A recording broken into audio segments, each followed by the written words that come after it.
Welcome to the Inclusive Leadership Coaching Podcast. I'm Terri Donahue, your Neurospicy Inclusion Coach. I am an ICF PCC life and leadership coach, passionate about social justice and specializing in neurodiversity. My purpose on this journey is to partner with you as you build an inclusive coaching practice that expands your impact. Here on the Inclusive Leadership Coaching Podcast, we believe leadership isn't just about titles or positions of power. It's about behavior, collaboration, and creating real inspiring change.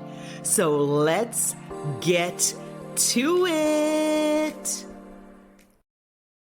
Hey, leaders. I've been doing a lot of mentor coaching with ICF coaches, International Coaching Federation coaches. And for those of you who might not know what that is, mentor coaching is where I partner with coaches in a collaborative learning process, giving them feedback and support as they develop their unique coaching style and skills. Maybe they're moving from ACC to PCC, or you know what, getting their PCC for the first time, working on a renewal, or wanting to make their practice more inclusive. During these sessions, we usually go over the new 2025 Code of Ethics together. I am so pleased to see how the ICF has expanded their focus. They've moved from basic references to equality and non-discrimination, like in the 2021 code, to now having comprehensive language around systemic patterns and oppression throughout the values and the ethics. It really shows they're really asking coaches to lean into learning more about inclusion. And I am so excited for this perspective. In their core value of equity, they beautifully say coaches should be exploring to understand and bring awareness to social diversity, systemic equality, and systemic oppression, and how they show up in the coaching profession. That's powerful language that gets it. Here's where my brain starts spinning. And this is what I want to talk about today. Diving into language and what it really means, like the word diversity. When we hear the word diversity, most people's minds go straight to race and ethnicity. That's the assumption, the bias. That's what gets the most attention historically, the most visibility. But diversity is so much bigger than that.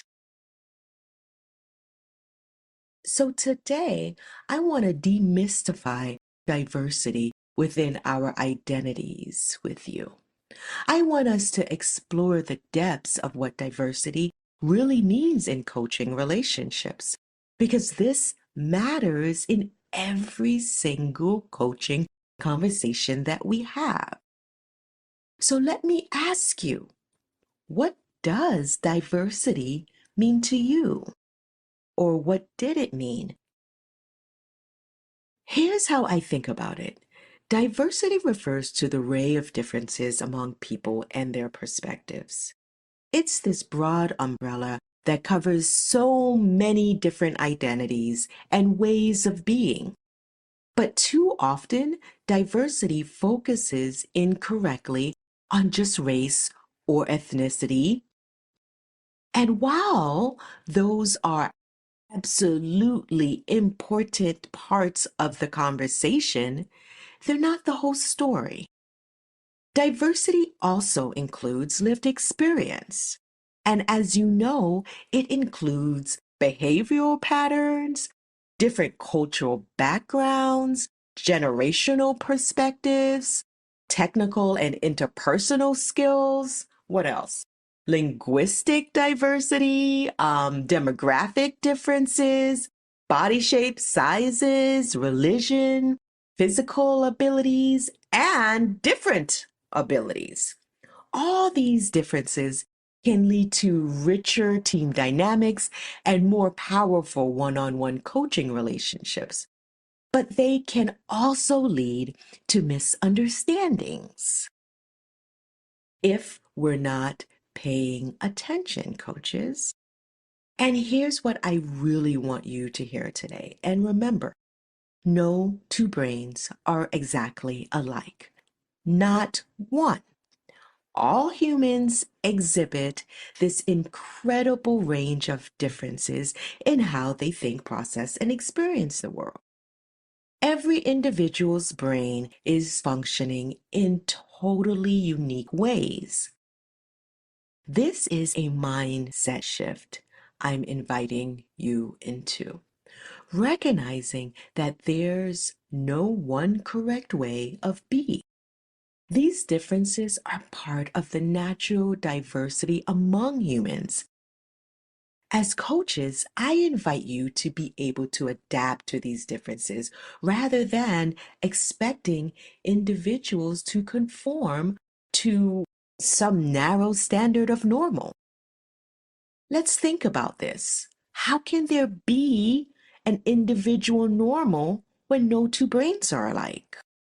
And if you think about the core competency, like number 2, embodying a coaching mindset, what we're really talking about is embodying truly inclusive leadership coaching mindset, one that aligns with respecting and recognizing the full uniqueness of each client who sits in front of us, regardless if you can see their difference or not.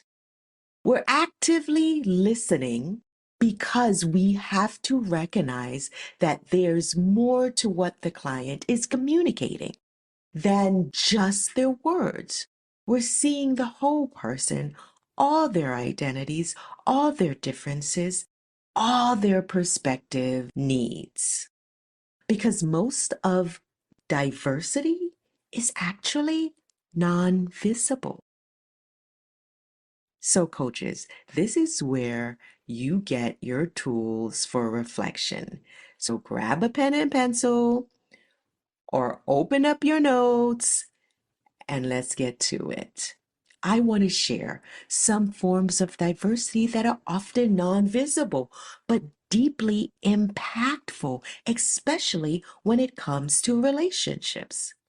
These are the kind of differences we might not see right away, but they shape how our clients think, feel, work, and show up.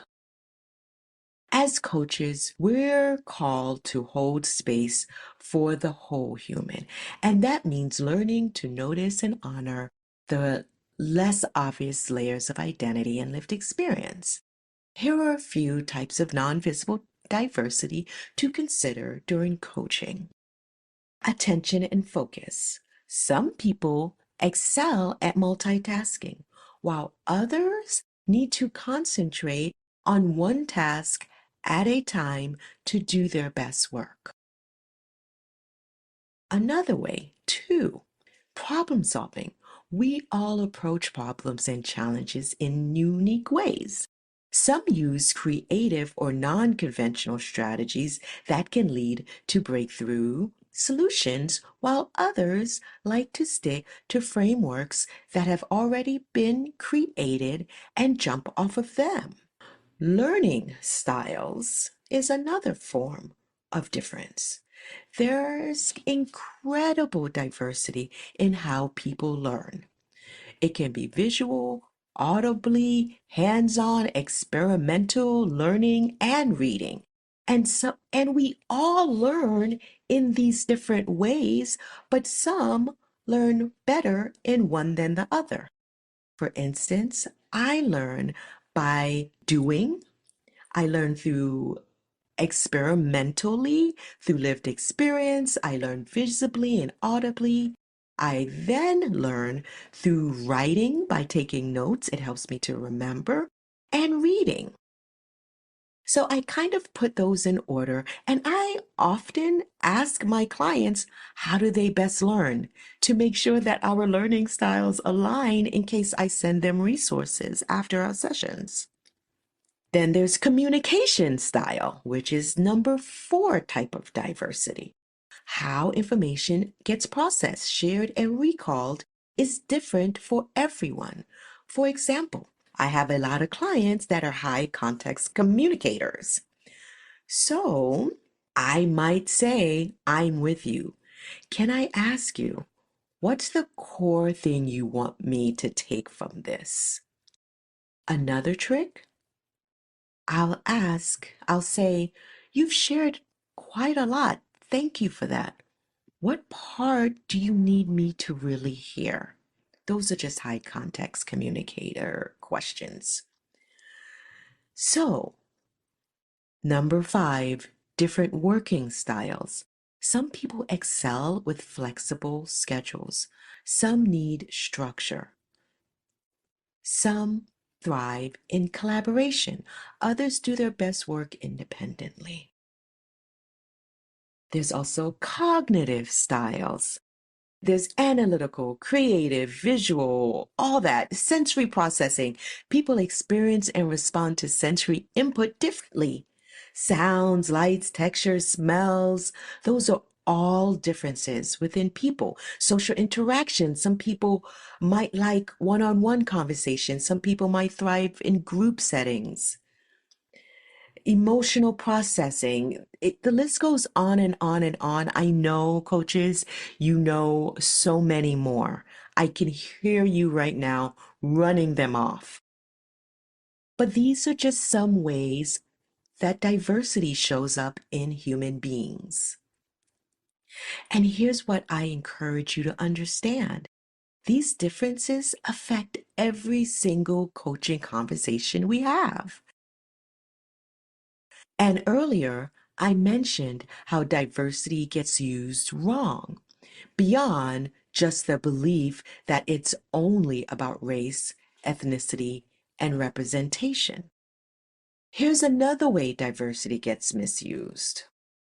When we use it to describe a group of people of color, or someone who has differences that are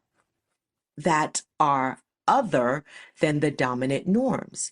I encourage us to practice not allowing the dominant culture to be the default. We are all different in so many ways.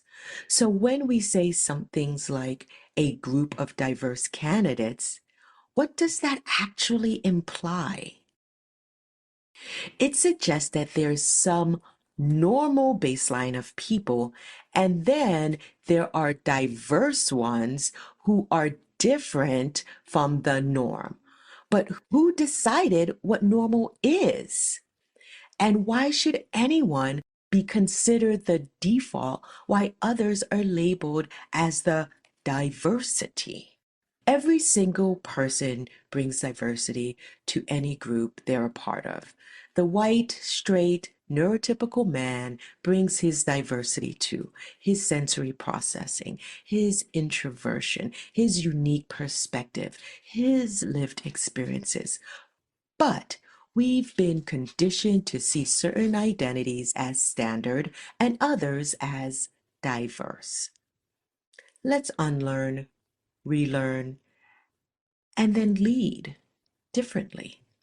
In closing, I absolutely love supporting coaches on their journey of making their coaching practice more inclusive. I love diving deeply into ethics and core competencies and exploring how they look through inclusive lenses. And yes, especially through neuro inclusive lenses, because that's where so much of the magic happens in coaching relationships. I'm here to support that movement because that's my vision, creating a coaching profession that truly sees and serves all humans. I hope I've shed some light on the D in diversity, equity, inclusion, and belonging for you today. DEIB. That diversity isn't just about what you can see on the surface. It's definitely not about othering by calling some people diverse and others normal. It's about recognizing that every single human who sits across from us brings their own unique ways of thinking, processing, communicating, and experiencing the world. And as coaches, our job is to meet them exactly where they are, adapt to how their mind works, and create the space for their authentic self to show up and thrive. It's the real work of inclusive leadership coaching, not just checking boxes and using the right terminology, but truly seeing and honoring the full spectrum of diversity in every conversation we have. Thanks for listening, leaders. Keep doing the good work. And remember, inclusion doesn't just happen when you're sitting in front of your client, it's a way of being. Take care. Boom! Shakalaka! And that is a wrap on this episode of the Inclusive Leadership Coaching Podcast. If something in today's conversation got you thinking, I would love to hear about it. Connect with me on LinkedIn or at terridonahue.com. And hey, if you're enjoying this podcast or you really want to support me, go ahead and subscribe, leave a review, and stick around. There's plenty more to come. Next time, we'll dive into even more exciting conversations. Until then, keep leading with inclusion in mind.